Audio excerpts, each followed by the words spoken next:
Welcome to the How Soccer Explains Leadership podcast, where we explore leadership principles through the lens of the beautiful game.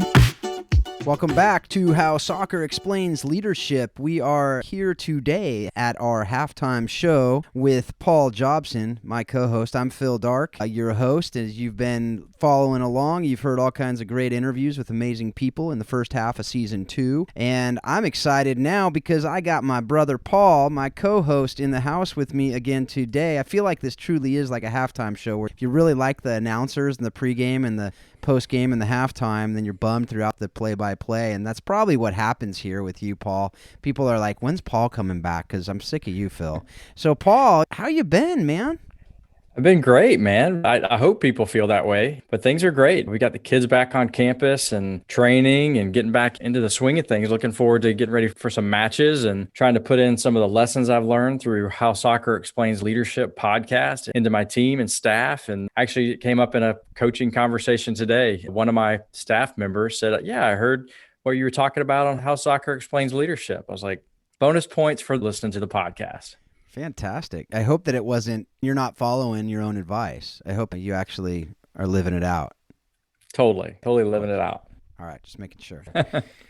So, for those of you who don't know out there, Paul is the Baylor women's soccer head coach. He was the first interview on this show and is now the co-host because I like that interview so much. I mean, that's just basically what it was. And I have no doubt that you're going to learn from Paul today, as you've been learning from the other guests, because Paul, as my co-host, is able to come in, listen to all these other interviews, be able to have some conversations about what we took away from them, as well as some of the things we can learn from Paul as a head coach of a major top D1 program, but also as a dad and as a husband, and in not all angles, but a good chunk of the angles covered here. So let's just jump right into it. What were some of the main takeaways from this first half of Season 2 that you had that just really stuck out to you from the different guests that we had? Yeah, again, Phil, I think just a good spread of different backgrounds and knowledges. And that's the thing that I just keep pulling away from our podcast here is just the different people that we're able to bring in and talk to and get experience from. And always asking, what are you reading? What are you listening to? And those perspectives are fantastic as well. But I just think the backgrounds that different people have, but at the same time, when you find that commonality with somebody that's on the show, I think there's a lot of that over these last 4 episodes that I was able to connect to for sure. I know in the past, we've talked a lot about culture. So culture still runs through this a lot in the leadership, but I think there's some other things that I know we'll touch on today on the halftime show that stuck out a little bit more too. And just some great guests with some great insights in life, soccer, and leadership. So just to run down, if you missed any of these episodes, you can obviously go back on howsoccerexplainsleadership.com or Apple Podcasts, wherever you're at listening to this. You can go back and listen to those other episodes. We started off the season with Lee Baker. He's a club coach in Houston, Texas. He also runs the legacy program there and U-Score Soccer. Don Williams, he's a recruiter with Sports Recruiting USA. We obviously can't go into some of the things here because Paul is a college coach as well, but those are the first 2 episodes. Don goes into just really A to Z of recruiting. Tons of great advice if you have kids who are looking at college or pro, but also if you're an organizational leader on recruiting, to just get some tips there. If you're looking for a job somewhere, there was so much great advice on that episode just about really what goes into recruiting and what are the things we can learn about selling ourselves. Not in a way that's a bad way, but in a good way, in a way to just put ourselves out there in the most positive light, but also be honest and give the full story so people can understand that. We had Michelle Lenard, Dallas Baptist University women's soccer head coach, good friend of Paul's, and she was on sharing with us about what she's learning from others, how she's incorporating it in to her coaching, as well as some other great fun things that we were able to talk about. And then we ended this half with Toriono Davis, who is a friend of mine, a disc consultant, a man who is a pro scout. He's able to, as Don was talking about the right fit idea, Toriono is a guy who's able to really find that right fit, as he said, for a lot of these players who are, I forget what he said, it was somewhat like recycled or something, I forget, but that was something like that. I didn't really like the humans being referred that way, but I get what he's talking about with that. So I just wanted to start with you, Paul, talking about a couple of the concepts in the first couple interviews that we had, and one of them was just this idea of the both and of teaching and modeling character, ethics, and integrity, and competing at the highest level. I know that's something you do at Baylor. So I just wanted to just throw that out there to you and say, what'd you think about that concept, that idea? How does that play out? And how are you able to do that? And we talked a little bit about this in our initial interview with you, but just with your players, how are you able to have that balance and keep that balance and also live it out as the coach and continually be keeping yourself and having others keeping you accountable to being able to do that? Yeah, and I think what's interesting is you talk through those conversations, some names that pop up consistently in those conversations is people revere Klopp as somebody that does a really good job of that too. So I don't know why they just came to my mind, but just throwing that out there. And I say that because in some ways, as a leader that's trying to do those things, you need to find other leaders that are doing it. And you need to look at what they're doing and how they're having success doing that. But the other piece of it too is surrounding yourself with people. We've talked about this too on this podcast, is surrounding yourself with people that have the similar vision and mission that you do, that it's not totally about soccer, but soccer can be the tool and the avenue to develop young people. And I think in college, we've got a unique opportunity to do that in the college game. But I don't think it's something that should be missed in any other level, especially as you get younger. It's obviously more important. I think as you get into the professional ranks, there's a big piece of it there also. It just may look a little bit differently. But I think some of the main things that I want to get across, and this is something honestly that we're struggling with a little bit with right now with COVID, is you want your players to see you in real life.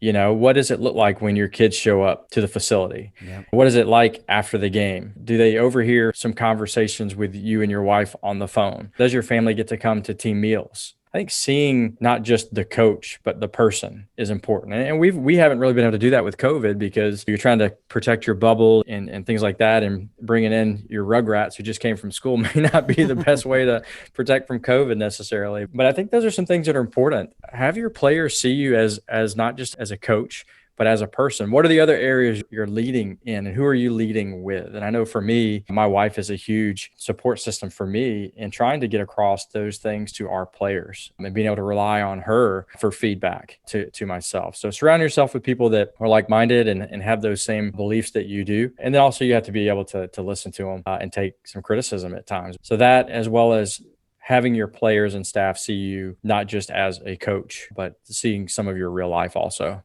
That's so important. That goes to really any leader in any arena in organizations to bring your kids, you know, if it's appropriate and obviously at the right time, but bring your kids to work, let them see you and let other people see you in those areas. I think for organizations to have family picnics and things that we used to have all the time, it was a no-brainer. You have the little carnivals and the picnics. I remember going to those with my dad and his work.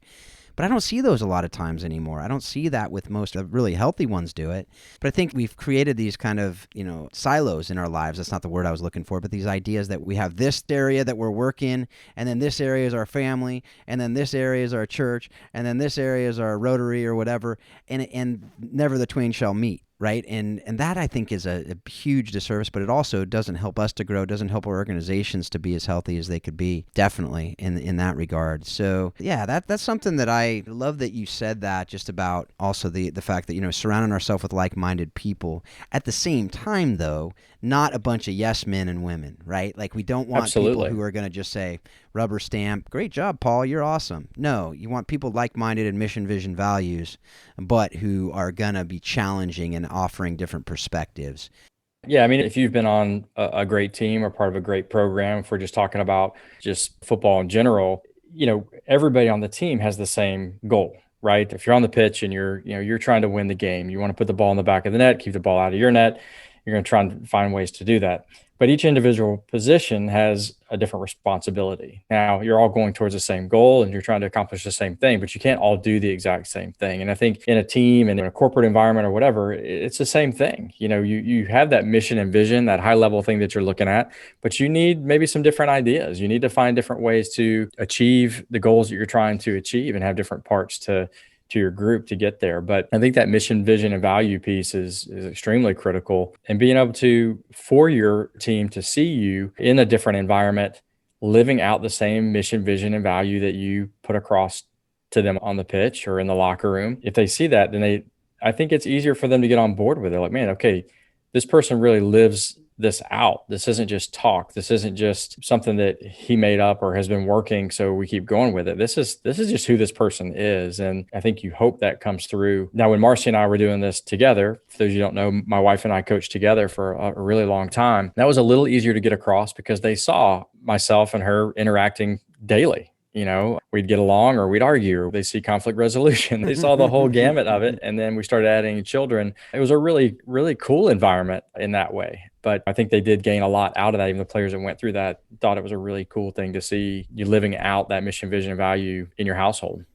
Absolutely. And I think that goes to the next thing I wanted to talk about, which is the idea of mentoring. That also came up in a few of the different interviews, the idea of mentoring and the importance of mentoring. I know Toriono talked about it. I know that Lee talked about it, and I believe Michelle talked about it as well. But just these ideas of the older mentoring the younger. And whether it's the Leadership Council of Michelle, whether it was Toriono talking about Messi being mentored by Ronaldinho, or some of these other guys mentored by others. And then Lee talking about older kids in the club mentoring younger kids in the club. And I know that at Baylor, you have your players do, whether it's camps or other things. What are your thoughts on that, just as far as whether it's in a club to have older kids mentoring the younger kids in the club, and maybe even having teams assigned to other teams, these other players that your seniors maybe mentoring the freshmen, the importance of it, and what are the things that the older kids get out of it, the younger kids get out of it, and that you as a coach get out of it as a team? Yeah, I loved the conversations on mentorship, especially from Toriono. I think you had some great wisdom in that. You guys talked a good bit about mentorship. I think for all of us, even as coaches, as leaders, we need to have mentors continuously. And I think it's the job of some of the older folks to mentor the younger. I think where you get into is where you're in that crux of you're also an older and you're also a younger. Can you be mentored and mentor at the same time? You absolutely can. From a team perspective, you hope that your veterans are putting some of the younger players under their wing, so to speak, and helping them along to navigate the things that they need to learn, the difficulties of coming through. We talk a lot about, even with our injured players, hey, when you get through this, you're going to have an experience now of coming through something difficult that you can share with the next person that is probably going to get injured. I mean, unfortunately, we're going to have injuries within our sport, but how can you mentor someone, a young player who is injured? You've been through that. That's where you become a mentor. And maybe you didn't handle it well. You can still be a mentor, but if you've realized you didn't handle it well, and say, hey, this is the path that I took. It maybe wasn't so good. But mentoring is just taking your experience and helping others make decisions in their own experience so they can learn through the things that you've been through. And I think from a team perspective, it can be difficult at times. I think here, just with the relative closeness in age, you're just talking about 2 or 3 years here for the most part, maybe 4. But I think in a club setting, I think at a professional level where you've got, the veteran player that's been playing for 15 years and the rookie that's coming in that thinks he knows it all, or the humble guy that's coming in, whatever it is, they all need the mentorship to learn from others' experiences. I love the idea in the club setting of having older players mentor younger players. I love it. I think there's some clubs that do a really great job of going both ways on it, where they take the younger kids up to watch the older kids play. So they're watching it in action, which means a lot when those older players come down maybe to a younger kids training session or go to their matches and watch and start building relationships within the club where these kids can build natural relationships too. We've tried to create something here within our own team of trying to provide some mentorship of people outside of the team too, that are a little bit older, that have a little bit more wisdom that they can bring to our players that'll benefit them. And I think at the club setting, it is important that those older and younger players get together and have conversations, because there's a lot to navigate. You mentioned camps. I think one of the coolest things about running camps as a college coach is watching your older players gravitate to these younger players and watching them coach, watching them teach, watching them lead and influence, and watching the eyes of these young girls for the most part when it comes to our college camps. Their eyes just get so wide. We're like, man, this person is awesome. I'll do whatever they say. And just the influence that these older players can have on these campers. Yeah. The last thing you asked was, what is it that the mentor or the older players are getting out of it? Well, I just kind of mentioned it. Teaching, right? Sometimes be the best teacher. Mm-hmm. I love it when my young players coach for the first time. And like, man, that actually was kind of hard. It's not as natural as it seems at times. But when they realize the influence they can have on a younger player by coaching and teaching, it makes them a better player. It makes them better at whatever it is that they're doing. Some of the things I love about bringing our players in just to talk to them one-on-one. I think I'm a better coach when I can talk to the younger player. And there are times where a player can mentor a coach, I think, just through conversation. Yeah, that thing that I've talked about over and over in my life is the fact that you learn the best when you teach it. Mm-hmm. And it also gives you more confidence as well, that you know it, and to have the kids looking up to you, that gives you both more confidence, but also responsibility, that people are watching. Yeah. So going back to the ethics and the character and the integrity, when you have little kids that are watching you and they're coming to your games and they're seeing you, when you're thinking about saying a certain word or you're thinking about doing something cheat shot or you're just really frustrated or mad, you have a responsibility. And I think that helps as well. And that's life, right? I mean, when we're with our kids, they're watching us. Somebody is watching you. You're leading somebody. So that idea of leadership and mentorship is critical. Both, and it's great. I mean, it's just such a great teacher, but it's also something that reinforces the other things that you're wanting to do and instill in the players and in your team. Well, hopefully that's the case anyway. Hopefully they're teaching that and it's reinforcing it as they're teaching it, and the things that you're teaching them, they're then teaching others. And actually an interview I just did, that's a sneak preview of things to come. So an amazing guy, and he talks about the idea of the head is learning, the hands are practicing and acting it out, and then the heart is reflecting on it and teaching others. And so that's all I'm going to say about that, but it's really cool. But it made me think about it because of this. I think that really the idea of mentorship allows, and to be mentored by people. Love the idea you're talking about, the alumni and other older people speaking truth into the team as well to make them stronger. But again, it's the beauty of mentorship is it benefits everyone involved with it, and even the peripheral people who are the good collateral damage. Yeah. It's collateral help. It's not collateral damage, right? It's collateral help that they're just getting the benefits from it, which is fantastic. Yeah, and we've done things even where everybody talks about captain-led practices and whatnot, and that usually happens when you're not allowed to be with your team. But we've even done it during our normal season where we'll say, hey, a week from Friday or whatever the day is, you guys are going to lead a session. Here's what we think you should cover. It's nothing new. We're not giving you new materials, things we've done in the past, but you're going to take the session. We'll be there. And we'll be a resource and a guide, and we can talk leading up to that, but you're going to run the session. And we've seen that be an incredible teacher for our players when we're able to actually incorporate that into what we're doing, because they see it from a whole different perspective. Okay, now you're not just a player, you're the coach, and you have to figure out how to speak to your different players, and that's a way to mentor, is to give people, you mentioned it, responsibility. Hey, it's now your responsibility to get something out of this training session to where we're getting better. But giving that responsibility is, I think, a key thing, but not giving it to them if they're not quite ready. And I can tell you, when I was a young lawyer, to have an older attorney walking alongside to help and not just be someone that's hammering down on me, but to actually help me, and I know that part of their job is to help me to flourish. That was such a massive thing. That was so helpful, and they also were there to challenge me in a good, healthy way, but also to support and encourage. It's that care. It's that coming in and actually caring about it.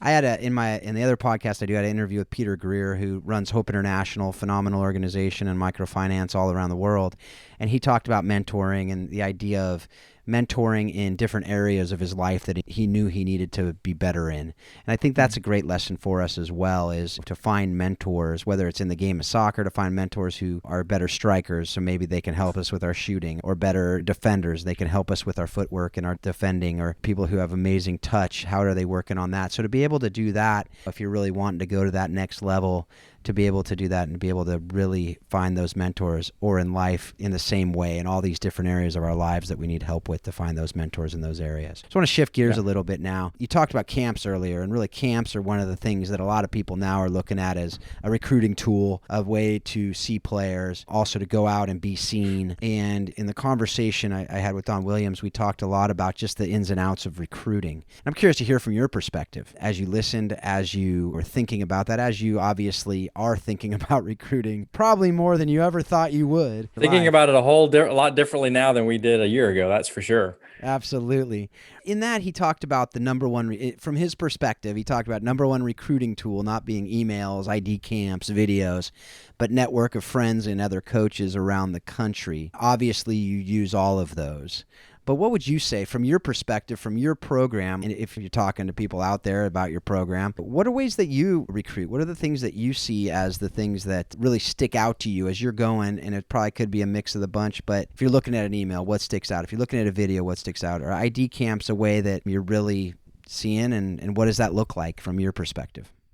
I think what's probably the hardest thing for families to really navigate in the recruiting process is that there are so many different, there's a ton of levels of play. The women's game is even crazier because there's just so many opportunities at a Division I level, but you've got different degrees of Division I. I think that was talked about in the episodes, is you got even different degrees of Division I, and having someone help you navigate that can be very helpful. For us, we consider ourselves being top program that's competitive on the recruiting landscape and on the pitch. For us, a lot of it is the coaches that are out there that are at the club level, them knowing what it is that we look for in players, not just soccer wise, but personality, and relying a lot on their feedback. But at the same time, getting our eyes on people. We need to see, I think it's one of the difficult things about recruiting right now is the only games we're really watching that we're allowed to watch are live stream.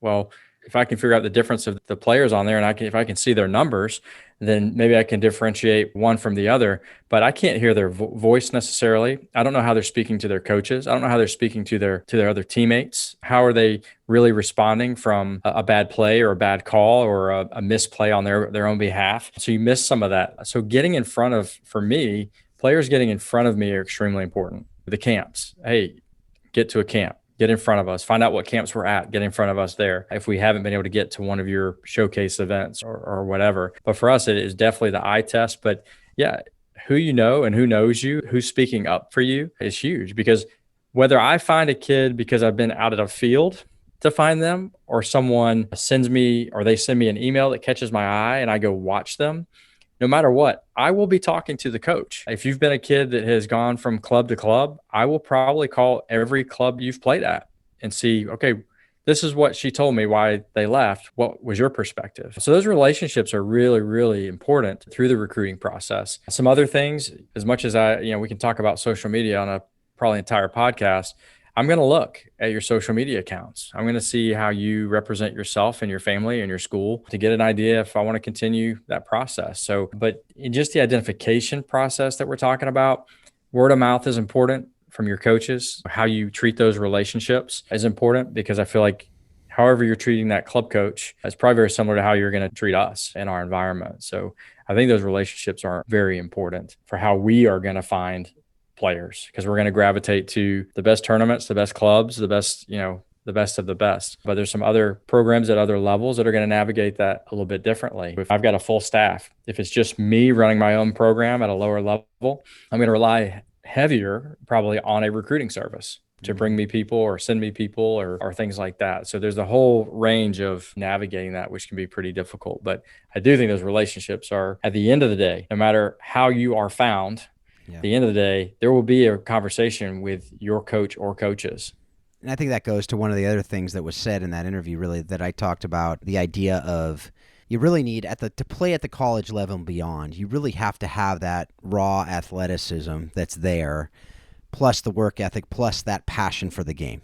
It's really hard. Now, you might have some outliers, but for the most part, have you found that to be true? And if so, how are you recruiting for that? I mean, I assume it's through the conversations with the coaches or seeing, but how do you gauge passion as you're recruiting? I mean, you can't really, I guess, to a certain extent, because people can say the right things. But are there things you're looking for that you can see that you've seen over the time as you've done this for over a decade? I think action will tell you a lot. So the questions I'll ask coaches, who are the kids that come early and stay late? We talked about that. I think Toriono, we were talking about that with somebody that Toriono was talking about. I think, who were we talking about? Ronaldo? We're talking about Ronaldo, right? Yep. First one there, last one to leave. Who are the soccer junkies?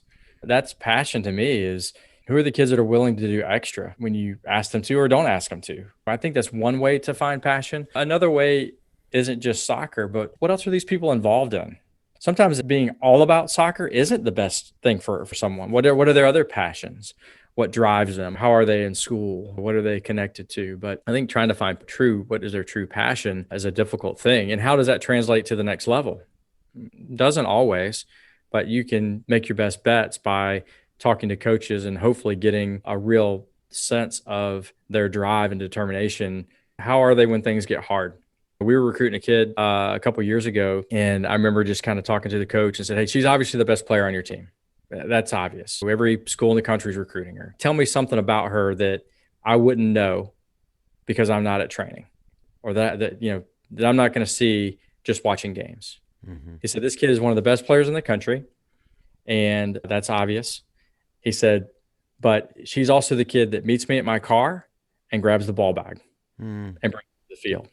And she's the leader on the team. I'm like, okay, I'm really interested. I'm more interested now. That was not a deal breaker, but a deal maker for me. And that, okay, that kid's not just passionate about soccer. She's passionate about her team. She's going to go serve her coach by grabbing the ball bag, and serving her team by making sure the equipment gets out there. Because coach is right. We drag our feet. We may not get there. We got to talk to parents and other coaches. And, hey, it probably was, hey, coach, you're going to be a while. Can I grab the ball bag for you? And so we can go warm up. But whatever the reasoning, that's what you're looking for. What are the other things that I'm not going to see on the pitch that make this kid who they are that I want to be part of my program? And I remember that when I was doing interviews as a lawyer. I remember, and when I've done it for the nonprofit that I now run, it's the same thing. You see a resume, and you see the grades. You see they were number one in their class at whatever law school. And my thing was, if they came to an interview and they kept telling me about how they were number one in their class in law school, I typically didn't want them. Because I can see that on the paper, but that's not what makes you you. So you might be the best player in the country, but on one hand, you could also be all the good stuff you just talked about, or you could be the one who's totally arrogant and the virus that we've talked about that in the past too. And it could be one or the other. And if it is the best player in the country, you have to then weigh it. It could be the best lawyer you've ever seen. It could be the best number one at Harvard Law School, but they could be someone who would be a terrible person to work with. Yeah. Or they could be a terrible person to play with. And so then you have to make that decision and go, okay, I got Cristiano Ronaldo, but is he going to make my team worse because he's going to come in and think that he has to get everything and he has to get the special treatment, has to get all these other things that's going to make everyone else play worse and think that, why'd you bring this person in? And that's really hard to do because they would bring a ton of amazing things to it, but you have to look at it with all these other things we've talked about. I think that's something we've talked a lot about over the past, but it's just something that I don't think we can talk enough about either. Speaking of it, just other coaches now. We're going to transition from that recruiting conversation, which I think is such an important one, not just because so many people are doing it, and I think there's so many different ways it's being done well and other ways that it kind of gets a little sketchy out there, but let's transition to this other coaches. We talked with Michelle Lenard, and she's not only another top university coach, but she's also there in Texas with you, so just a few hours away from you up the road. But what'd you think of her interview, just generally speaking? What were some things that stuck out to you in that interview? Well, obviously, I know Michelle pretty well. We've crossed paths quite a bit over the years. A ton of respect for her and her program, and I think that's a mutual. Or I'll say that she's not on here, so I'll just make her accountable to that. I think she respects ours too. No, but yeah, there are a lot of great things from her. What I love about Michelle is she is a constant learner. You can tell from the books that she's reading, the things that the people that she's talking to, where she's stealing ideas from, as you talked about on there. But that's what we're doing, right? We're taking ideas from other people and trying to make ourselves better for our group. And I think that's something that I loved about her conversation is just obviously extremely humble about how, I don't know if you guys even talked about the success that she's had at Dallas Baptist, but it's extremely incredible what she's been able to do there. But the fact that in talking to her, you can tell she's very humble, and she's going to say, I don't know all the answers, but we're going to work together to make this happen, even with her leadership council. I think the way she goes about leadership development with her team is great. We have a commonality in that what my former assistant and her former assistant are actually now married, coaching at a university together. So I've heard just from all sides of things. In fact, my assistant went to her when they first got married. She was working with Michelle also they were a married couple. But I love how they develop their leaders, that leadership council and all of that. I got a lot out of that for sure. Yeah, the things that really stuck out to me there, I just loved the cutthroat game. I mean, that was one. That was just cool. Oh, yeah, I wrote that down for sure. But I think her point, though, that I had to check myself on, too, is if your culture's not ready for that, you can't play the cutthroat game. Mm-hmm. You got to know your culture. You got to have a temperature of the room, so to speak, where that comes in of just knowing your team. But, yeah, I like that idea. And I loved so much about the game, which was really cool. As you said, the culture has to be ready for it. You got to know your team. But the lessons that you can teach out of that I thought my mind was just spinning like crazy as far as setting clear expectations, to have almost the job description for this is what my team is going to be. These are the people that I'm going to keep and not cut. And if you don't know what we're talking about, folks, you got to go back and listen to that interview with Michelle, because there's so much more in it. But that one part was really cool. And we're really talking about the idea of setting clear expectations for your team, for who you want to keep on. Because otherwise, if you don't have those clear expectations, whether it's, just in life, how do you know whether you're living up to the expectations of the coach, of your teammates, or whatever? So what'd you think about that conversation as far as, and what does that look like in your program? I think you have to be extremely aware, because I know there's been times in my career where I felt like I had put forth some really clear expectations. In my head, it was very clear, but it wasn't communicated well. And it created some issues that obviously doesn't come out right away. It's over time. I think as a leader, you have to get back to that a little bit more and some self-introspection and just really think about how you're communicating and making sure that it is clear. The expectations are clear, and having a group around you that can say, hey, coach, the expectations aren't clear for today, or they weren't clear for today, or they weren't for the week, or what we're trying to do as a team. But I think it goes back to your culture piece too, right? What is your mission, vision, and value? And if you're clear in that, and part of it is I want to be able to set clear expectations, your leadership group should feel comfortable coming to you and say, hey, coach, I'm not sure that things are very clear right now. Yeah. And if a player can come to me and say that, I feel like I've kind of done my job in a lot of ways. I feel like that's the accountability that I need, because I'm not living in your world. I say a lot, I'm not really living in your world. So I need to know how this is kind of coming across. But absolutely, those expectations are critical, because if you're not communicating the expectations clearly, they're not going to be met appropriately, and then you're going to be frustrated. And it's a cycle. It's cyclical. It's just a cycle. It's a snowball that gets bigger and bigger and bigger until you find a way to get to that point where you can readdress that and really set the expectations clearly. It's helpful when you have a leadership group in place that can help navigate the best way to communicate that. I think we talked about this once before, where if the group itself can take hold of responsibility to communicate things before it gets to the leader, then you're doing a pretty good job, I think, because they're able to communicate your expectations clearly on their own. Yeah. So those are some of my thoughts on just making sure that expectations are communicated clearly, is that there's got to be a group of people, and Michelle talked a lot about creating a healthy culture. I think that's part of it, is expectations also. Absolutely. I think that's something that you said there that is so important in every area, is both having that group, that leadership group that can speak truth into it to tell you, hey, Paul, you thought that connected and you thought that was clear, but it just wasn't. It was clear as mud. And then also the culture that has that openness, that they feel comfortable coming to you with that, to tell you that, and that you're on the same page, that they know it wasn't clear, because they know that what you said, and I imagine that you and Marcy have this happen sometimes if you're anything like me and Becca, where I say something and Becca says, did you know what you just said? And I said, yeah, I said this. And she says, that's not what everybody else in the room heard. And I take a step back and I listen to her, and I go, oh man, you're absolutely right. And I even have her look at social media posts before I put them out sometimes, because I'm just like, I'm not sure if I'm saying this, if I'm coming across. And usually 9 times out of 10, she says, yeah, you need to change that. And then I do. Or I just don't even post it, because it's just not worth it. But I think in a team, the stakes are so much higher than putting out a social media post most of the time. Because if you're misunderstood, then you're going to be frustrated and they're going to be frustrated, which if your culture is really good, you'll take care of it and you'll nip it in the bud quick. But if your culture is toxic and it's unhealthy, it's just going to explode into this massive thing potentially down the road. Maybe not right away, but if people keep getting frustrated, it's because there's not clarity. Then you're just going to have some major issues that all could have been avoided if you just had that clarity that was created at the beginning. But that takes not only you being clear, but if you're not, it takes the people being able to tell you that you're not clear. And then you having the humility to take a step back and go, oh man, you're right. And then working together to say, how can we make it clear? Or you figuring out how you can make it clear. Yeah, one thing that Michelle talked about early on, she was talking about stealing ideas and getting ideas from other people. The other thing is, and this kind of leads to this also, is how she learns from mistakes. And I think great leaders learn from their mistakes and others' mistakes, which again, we go back to mentoring on that, right? But I think you've got to learn from that miscommunication. You've made a mistake or didn't go the right way or whatever. How do you adjust that for the next time? And learning from those mistakes is critical in communication. I also say, as you kind of mentioned social media and brings up text messaging and group messaging with a leadership team. I think you have to be careful too that you're not trying to, maybe you've miscommunicated, you're not trying to fix that by a quick message to the team. A lot of times that message needs to be, whether it's an individual message, like a one-on-one conversation, or it's you with the team communicating that. I think it's really important that it can be so much easier just to say, well, this is what I meant to say.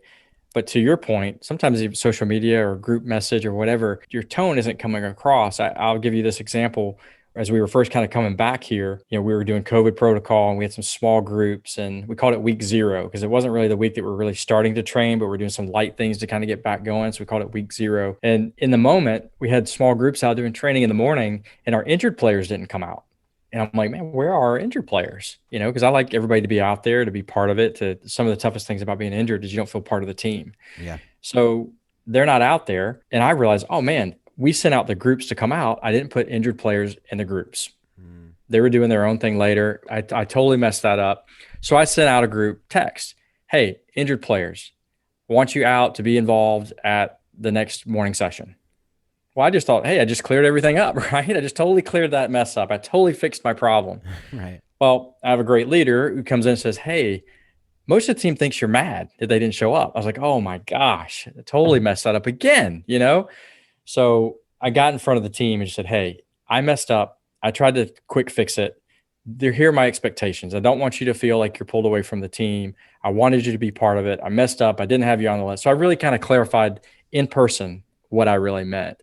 And obviously that went a long way. But we're talking about like 3 weeks ago, so yeah, right. Constantly figuring these things out as we go. But with everything going on, it was just easier just to send out a quick group text, and made it worse than what I thought I had fixed.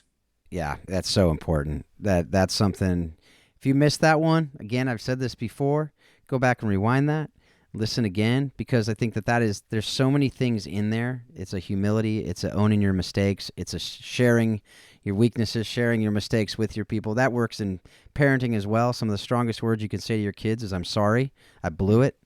Can you forgive me, right? To segue into the next thing I want to talk about, you got to be careful sometimes, though, because you do have to respect the boundaries and respect the relationship boundaries. And Michelle talked about this too, that you are their coach. So in text messaging, in some of these conversations, especially when one-on-one, obviously the male-female part of that is something you got to be careful with, but also just with the relationship, that you are their coach.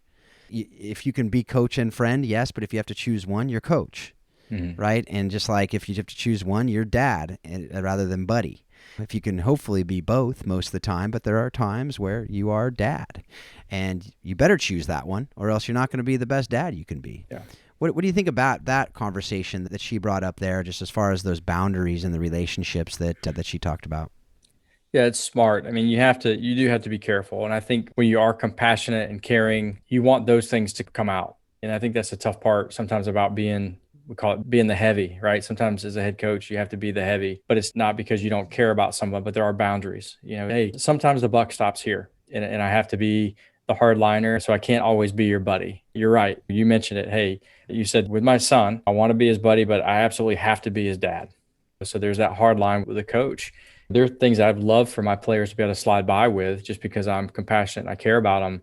But if I don't draw that hard line, I start to lose my culture. I start to lose other things that are on a bigger picture more important than that little piece of, a little piece of compassion. So I may be helping something in the short term, but the long-term part of that vision and mission, the long-term thing is being affected negatively. And I think that's sometimes where you have to go back and forth between the long-term mission and vision and what you think you might be able to accomplish in the right now is how I kind of navigate that sometimes not very well, but try to navigate that with our players. Because you're right. At some point, there's a line. I think there's some coaches, it's very easy for them to just say, hey, I'm your coach. There's none of this feel good stuff. Get out and perform, right? Just get out and perform. I've never been that guy and don't want to be, but you don't want to be the other end either, right? Where, hey, everything's fine and we'll talk through this and it's going to be great. There's got to be a middle ground there. Yeah, I don't think they respect you on that side if you're just like, everything's great. If they know it's not great and you said that, there wouldn't be a respect, and then you would lose your team. Like you said, you wouldn't have the culture. You'd definitely lose your culture, but you also don't want the toxicity of just no person side at all. All right. So we have one more interview. We really haven't talked. We talked a little bit about this Toriono interview, but I'm curious to hear your thoughts on this one because obviously we're both disc consultants. We talked a lot about disc. And so if you don't know the disc, hopefully you learned something new on it. You can go back and listen to the last post-match show we did for season 1 where we talked a little bit more about the differences between disc and some of the other personality assessments. What did you think about that interview in general, and just as far as talking about that, how he uses the disc, how the different personalities, the ideas of personalities and positions, and how we had that back and forth on that? What did you think about that interview? super impressed with Toriono and the things that he's done and seen, and just some of his experiences and his references to things at a totally different level that I'm used to. Those types of players at the highest of highest levels and clubs and whatnot was very interesting to me, because as we talked about in our last show that we did together, that's kind of where I opened the can of worms and started asking questions about disc, right? And the conversation was, hey, it's not about which one is right, but you may need to just pick one to help navigate knowing who you are first, and then helping your team. And then on the other side, them knowing who they are to help with their teammates and whatnot. But I think when you're Toriono and you're trying to help people fit into certain things, and he's got a rapport with coaches and clubs, he's got to get that right. Back to what we talked about earlier with youth clubs and us talking to coaches, you can lose your reputation very quickly. But I liked some of the comparisons that you guys were trying to kind of nail down the positions that were different personalities and what that looked like. And of course, I am not a disc consultant at all. I'm learning from you, but I found it interesting as you guys talked a lot about, or started to talk about, is that something you do with recruits?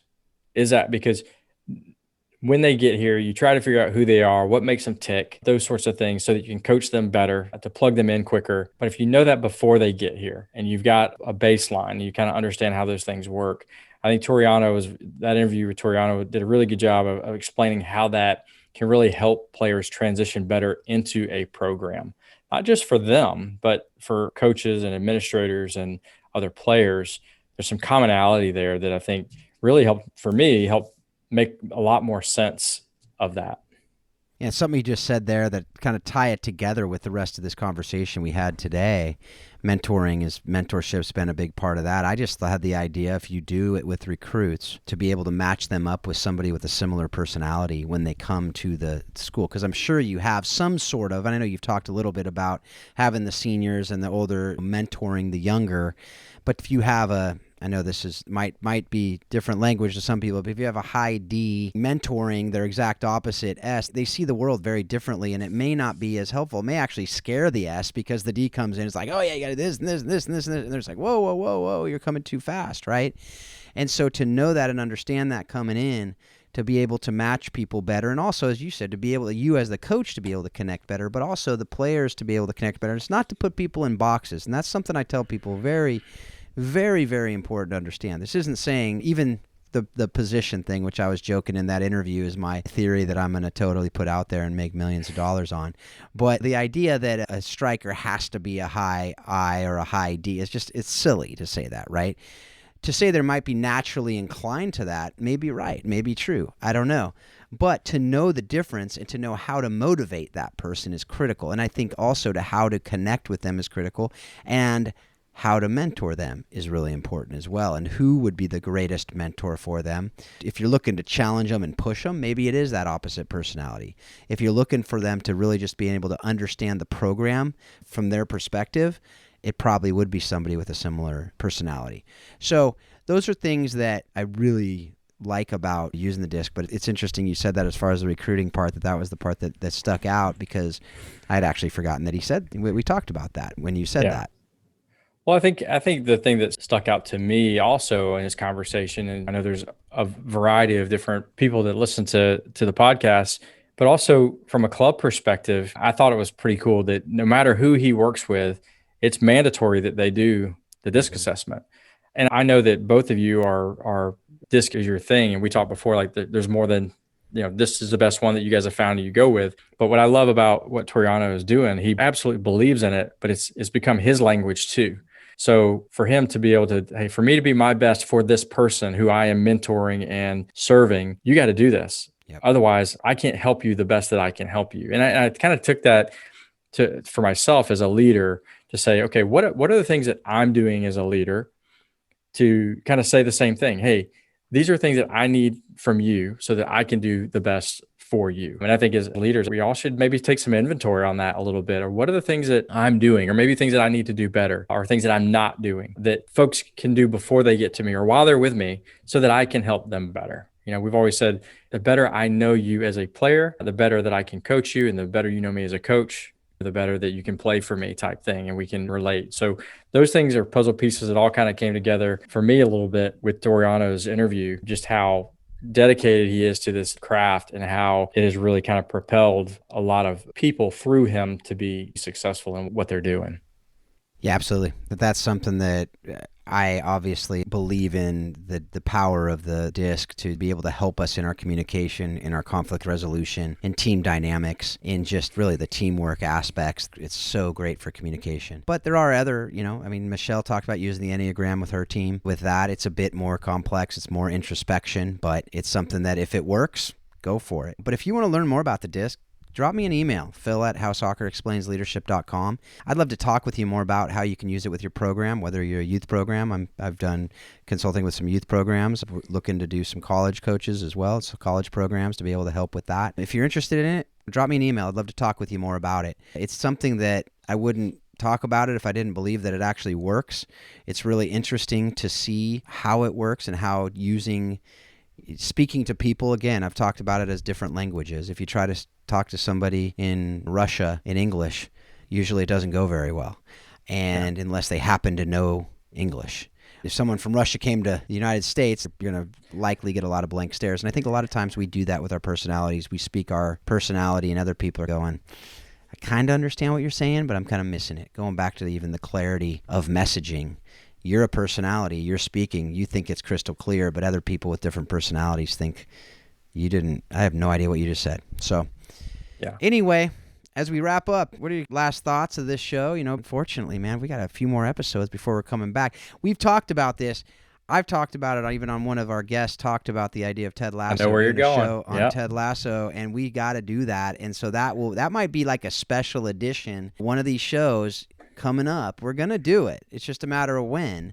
I need some prep time on that one because I want to really get into the weeds of, and I have no problem going back and watching Ted Lasso again to get into the weeds of it. But I knew that was coming from you, and I'm excited about doing that. I think that would be fun to talk through that. It seems like everybody you're talking to has seen it and has enjoyed it. Even your football coach friend, I think that you talked about.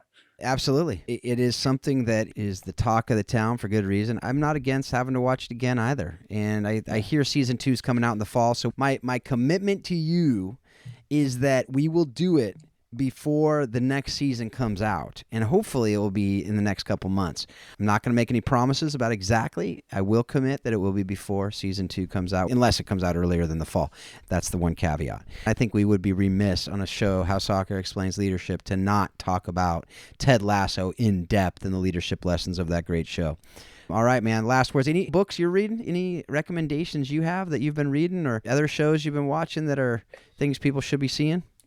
I was going to mention, I thought one of the things that was impressive through these last 4 interviews is there are some great book recommendations. Some I've read, some I haven't. Right now, I'm trying to get, there've been so many recommendations about legacy. That's one that I've finally cracked the pages of that, and I'm trying to get into that. So that's where I am right now. So just finished a book recently. I'm trying to think of it's called Radical by David Platt. That'll rock your world a little bit. I'm not sure that it's soccer, but it could be. Hey, it's about purpose and what you're doing and all that, but take you a little insight into the things I'm reading. But the legacy one is one that I was like, man, a lot of people are talking about it. I want to get into that a little bit. But you brought up Michael Hyatt with Michelle Lenard. Just side note, he's a Baylor Bear. Just want everybody to know that Michael Hyatt is a Baylor Bear, somebody that I'm a big fan of as well. But yeah, that's it, man. The reading slows down a little bit when the girls come back in town because there's more going on, but that's where I am.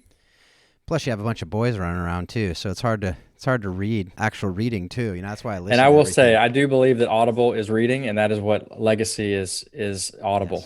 Yes. Amen to that. I fully concur with that assessment of what entails reading. If it didn't, I wouldn't read anything. Well, actually, maybe 2 books a year. But there's one show that I don't know if you've seen it. It's not a soccer show, but it again is something that you'd never expect a show on chess to be a great lesson in leadership and teamwork. But that show, I'd say mostly the teamwork side, it's a great show. It's called The Queen's Gambit, and it's on Netflix. And somebody had told me about it. It's a little dark, especially in the beginning, but it's a show that I'm not going to ruin it for you. I'm not going to be a spoiler, but there are teamwork lessons, particularly in the last few episodes, that are well worth it. You won't be disappointed. I hope you won't. You shouldn't be. If you have any... If you are, let Phil know at info@howsoccerexplains howsoccerexplainsleadership.com. Exactly. Tell me how I'm wrong and how I'm an idiot and I wasted your time. But if not, tell me what you enjoyed about it. Also, I want to make sure that you guys out there, if you have ideas of people who you'd like to see on this show, share them at that same email address. I mean, Paul was joking about getting out. Literally anything, any thoughts you have about anything on this stuff, send me an email. I'd love to continue the conversation offline with you. If you want to learn more about any of these things, if you want to connect with some of these coaches in appropriate ways, obviously, I can do my best to help you out with that as well. I don't want the conversation to end here. I want it to continue. And if you have people that you think would be great, including yourself, reach out to me and let me know. Join the Facebook group. I just actually posed that same question on the Facebook group today. If you have other people to do that. So join the Facebook group, How Soccer Explains Leadership. We also have a page, but the group is where we're going to go deeper into conversation. Page is more informational. So again, if you have anything to offer, love to hear it from you. But most importantly right now, we just are hoping that you're taking everything you're learning from this show, from this halftime show that Paul and I were able to do, from the other episodes that we're able to do, and you take it all and you help it to improve your leadership and use it to help you understand how soccer explains life and leadership. Thanks a lot. Have a great week.